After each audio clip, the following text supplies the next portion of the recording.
90 days to 6 months? That's the ideal timeline for a short-term real estate investment. Why only 90? Why potentially 6 months? We map it out for you in this episode. Pew, pew, pew. Yay! What up, Adam? Hey, how are you, Elizabeth? Good, I got coffee now. You I got- went look the at you. whole morning without coffee, and I was falling did you- asleep in my desk chair, and I was a little worried as to why, and now I know. How No did you coffee. survive? Barely. Yeah. Barely. That's why it's By here. the power of loan origination. Exactly. Well, so I heard of a topic recently. I've heard of a lot of people kind of looking at savings rates, like money market rates, not Yeah. anything exciting. And they've seen higher rates because prime is higher right now. And they're like, do I toss my money in there? Do I look at like a short-term annuity, a CD, All the things. all the things, and Yeah. then they somehow end up over in our neck of the woods, which is, should I maybe, dabble in real estate and do a deal because some of our transactions can be kind of short term? Is that something you're seeing more and more? That's a good question. It's like, so if we kind of sum it up, like, is real estate a good short-term investment? And maybe it could be. I mean, if you are trying to flip a house, then you are on a shorter time frame. You could do that in less than a year. You could put money in, you could do the work, you could sell the house, and that could all take less than 12 months. So when I think of short term, I think anything that's less than 12 months. So I think the short answer is yes, but the longer answer is, okay, well, what's it worth to you? Which we have had a conversation about that. Yeah. What's your time worth? We've had a conversation about that. And how much are you trying to make in a quick amount of time? And what's quick? Yeah. What's quick? I think that's the big question so any of our fix and flip loans are going to be max traditionally 12 months. Technically they go to longer terms, but gosh, I mean, you wouldn't want to be in them long term. But what is fast to someone? So if you're thinking you're going to flip a property in 30 days, like Probably not. not a thing, not Yeah. really a thing.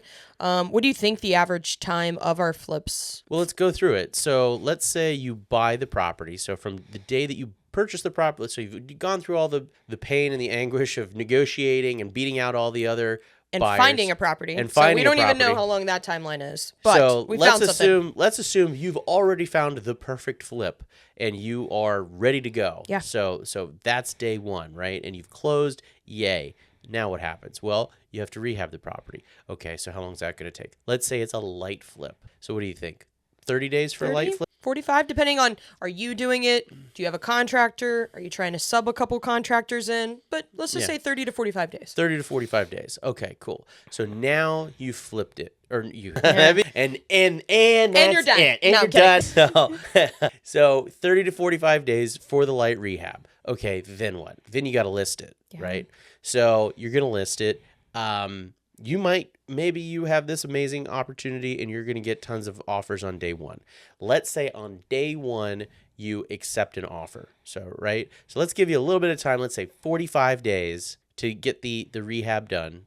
And then another 30 days from the day that you list it to the day that you close, because again, we've gotten our offer on the very first day, Yep, right? yep. So now you're at 30 or you're at 45 plus the 30 days to close Yeah. because these buyers are not buying in cash typically. No, they're Right. getting financing. They're et getting cetera. financing. Yep. And the average conventional loan or FHA loan is going to take about 30 days to close. Yep. So now you're at 75 days. And let's So- cushion it a little. Let's Yeah. just say there's a 2-week cushion in there, so 90. Or So 3 90 months. days. So 3 months. So that's if everything goes absolutely perfect and, sewer lines aren't a thing. We'll tell you in advance it will not go perfect. Like, just anticipate it, set the expectation. Like, something will come up. Yeah. So, I mean, if everything goes absolutely perfectly, the minimum time to flip a house is probably 90 days, Yeah. especially if you're new at it.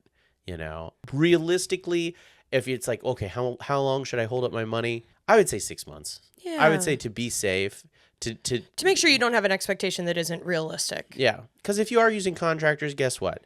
99% of the time, you're not their only client.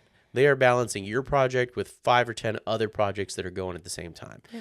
And they're going to work on their own time schedule. Now, once you turn into a well-oiled machine and you do have contractors that only work for you because you have so much work that you can really delegate that labor to however you want, then yeah, maybe you can cut that time down. But I would say, if the question is from the day that I start this process to the day that I get my money back, how long is that going to take? I would say a minimum of 6 months. Okay.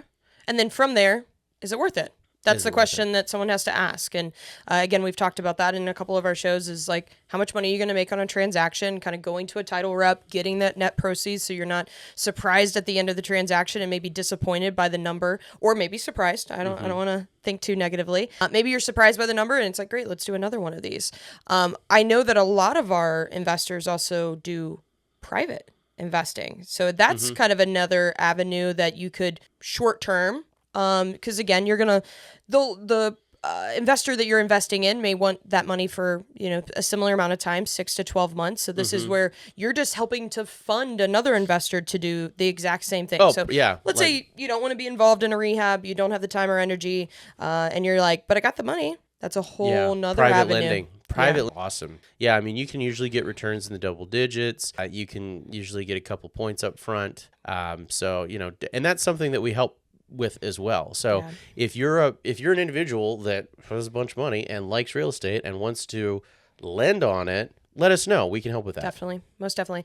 And then I guess I was thinking about this a little bit differently. What I've seen recently is I have a lot of investors that are in cash positions that are just like barely good enough to get started, just enough to be dangerous. And they're like, but I don't know that I want to toss all my money into this first, transaction, into this maybe first rental property and put 20% down, or hey, I'm going to burr a property, but I know I'm not going to get a perfect burr. I'm going to have to leave some cash in there. And so what I've seen most recently is people flipping to increase their cash position and then kind of holding a rental and kind of doing this like dual action of kind of bouncing back and forth. Are you seeing similar traction on your side? Yeah.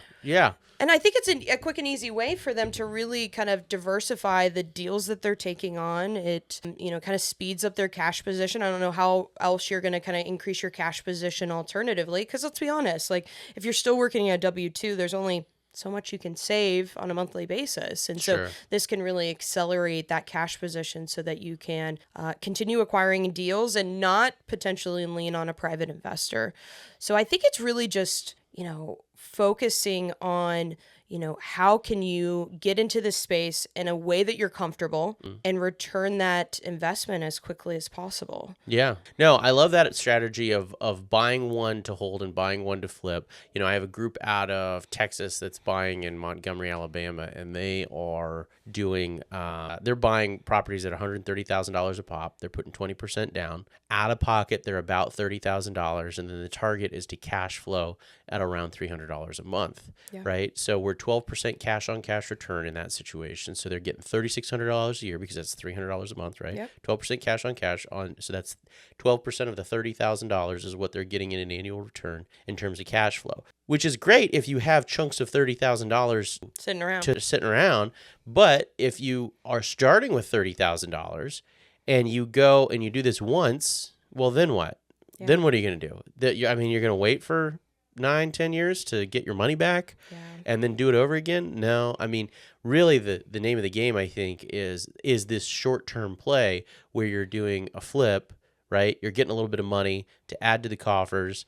Then you go out and you buy one. Then you go out and you flip one. And you keep a balance. Keep a balance. And honestly, if you do that correctly, you may not need a private investor. Yeah. And you could really scale at a comfortable pace for, I would say, any normal person. Again, we really focus on talking about this whole fact of like getting to 100 doors should not be the expectation for a normal, standard cookie cutter investor. It should be, I don't know, a couple doors a year, maybe. Yeah. And it's really focusing on what you're really trying to accomplish and achieve. Are we trying to replace our W-2 income? Okay, that's a math. That's an equation that we can put together and say you need 15 doors to do that. Okay, we don't need 15 doors tomorrow.